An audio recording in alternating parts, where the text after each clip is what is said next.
क्या आपने महसूस किया है कि पिछले कुछ महीनों से आपका मोबाइल रिचार्ज पहले से ज्यादा जेब खाली कर रहा है? एक दिन अचानक आपको लगा, अरे डाटा तो जल्दी खत्म हो गया। आप अकेले नहीं हैं, पूरा देश आज इसी बिन शौक से जूझ रहा है। लेकिन ये सिर्फ एक महंगाई का सवाल नहीं, ये एक पूरी प्लान स्ट्रेटजी का हिस्सा है, जिसमें आप और मैं, हम सबका डाटा, हमारी जेब, सब कुछ निचोड़ा जा रहा है। आज की कहानी है कैसे हमारी जिंदगी की लाइन यानी इंटरनेट एक खेल का मोहरा बन गई।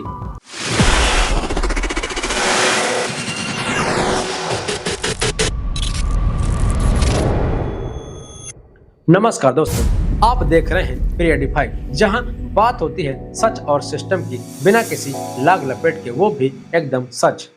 स्वागत है आपका। मैं आपसे पूछता हूं, आज से लगभग 10 साल पहले 2016 में आप महीने का कितना डेटा इस्तेमाल करते थे? शायद 1 GB या 2 GB, और आज दिन में ही 1 से 2 GB खत्म हो जाता है।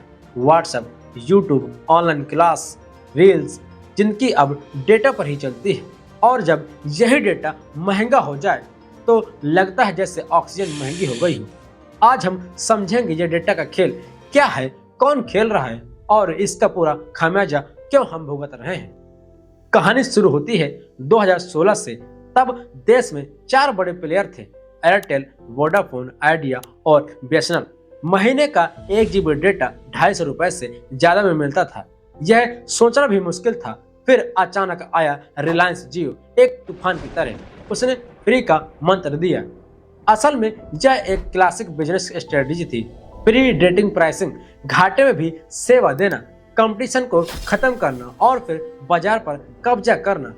और हुआ भी यही। जियो के आने के 2 साल के अंदर छोटी कंपनियां बंद हो गई, वोडाफोन और आइडिया का मर्जर हो गया, बीएसएनएल को गवर्नमेंट ने ब्रेक डाउन कर दिया और बाजार में मुख्य रूप से 3 बड़े प्लेयर बचे, जियो, एयरटेल, बीआई। अब सीन बदलता है, कंपटीशन कम, अब ग्राहक आपके हाथ में।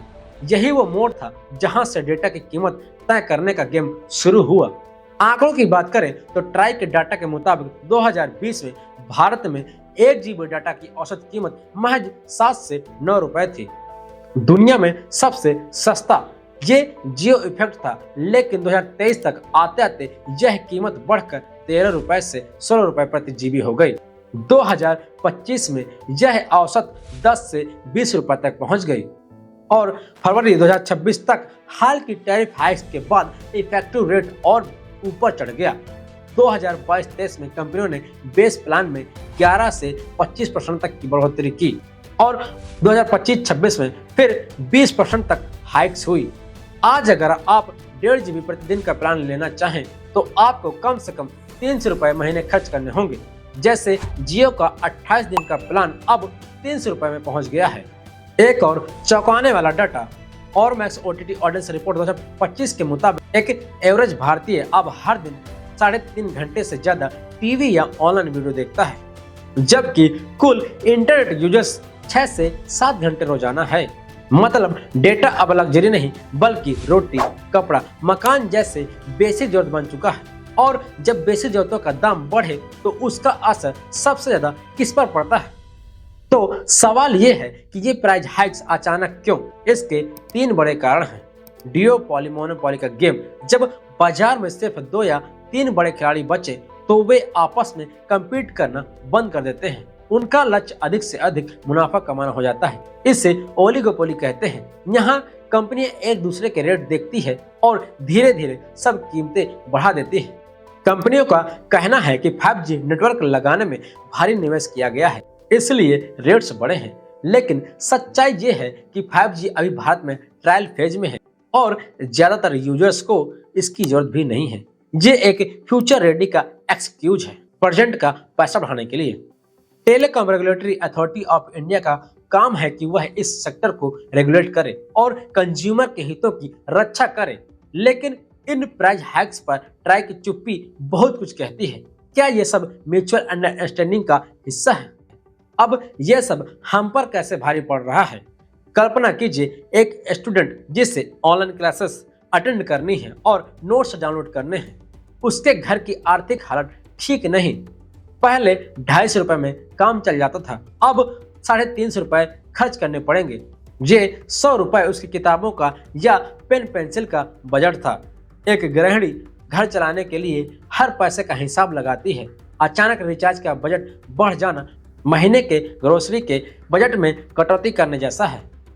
युवा जो जॉब ढूंढ रहा है उसे लिंक्डइन चलाना है, ऑनलाइन फॉर्म भरने हैं, वीडियो इंटरव्यू देना है। महंगा डेटा उसकी अपॉर्चुनिटीज को सीमित कर देता है। ये सिर्फ पैसों का नुकसान नहीं बल्कि डिजिटल भारत के सपने पर पानी फेरने जैसा है। इंटरनेट अब एजुकेशन, हेल्थ केयर, एम्प्लॉयमेंट की बुनियाद है और अगर यही बुनियाद ही महंगी हो जाए तो डिजिटल डिवाइड और गहराएगा। तो क्या हम कुछ नहीं कर सकते? क्या हम सिर्फ प्राइस हाइक्स का इंतजार करते रहें? नहीं, कुछ प्रैक्टिकल स्टेप्स हैं। खुद की अवेयरनेस बढ़ाएं, अपना डेटा यूजेस चेक करें। क्या आप रोज 2 GB इस्तेमाल करते हैं या 5 GB? जरूरत के हिसाब से ही प्लान लें। बेवजह के बैकग्राउंड ऐप्स बंद रखें। पब्लिक वाईफाई सावधानी से, लेकिन घर, ऑफिस, कॉलेज के वाईफाई का पूरा उपयोग करें। कलेक्टिव वॉइस उठाएं। ट्राई की वेबसाइट पर जाकर सोशल मीडिया पर अपनी आवाज दर्ज कराएं। लिखें कि ये प्राइस हाइक्स आम जनता पर बोझ है। कंज्यूमर फोरम में शिकायत करें। जब बड़ी संख्या में लोग बोलेंगे तो सुना जाएगा। प्रीपेड को प्रायोरिटी दें। पोस्ट पेड प्लान अक्सर ज्यादा महंगे होते हैं। जहां तक हो सके प्रीपेड प्लान के साथ रहें और उनकी वैलिडिटी पर नजर रखें। सिस्टम लेवल पर हमें एक स्ट्रांग रेगुलेटरी बॉडी की जरूरत है जो सुनिश्चित करे कि कंपनियां मनमानी न कर सके। साथ ही डिजिटल यूटिलिटी के तौर पर इंटरनेट को बेसिक सेवा का दर्जा देने की बहस तेज करनी होगी। दोस्तों, हमारे पास दुनिया का सबसे बड़ा इंटरनेट यूजर बेस है। हमारी ताकत हमारी संख्या है। अगर हम चुप रहे तो ये खेल और जटिल हो जाएगा। अगले रिचार्ज से पहले एक बार सोचिएगा। ये सिर्फ 300 रुपए का सवाल नहीं बल्कि हमारे डिजिटल भविष्य का सवाल है। अगर आपको लगता है कि ये जानकारी किसी और के काम आ सकती है तो इस वीडियो को शेयर करें।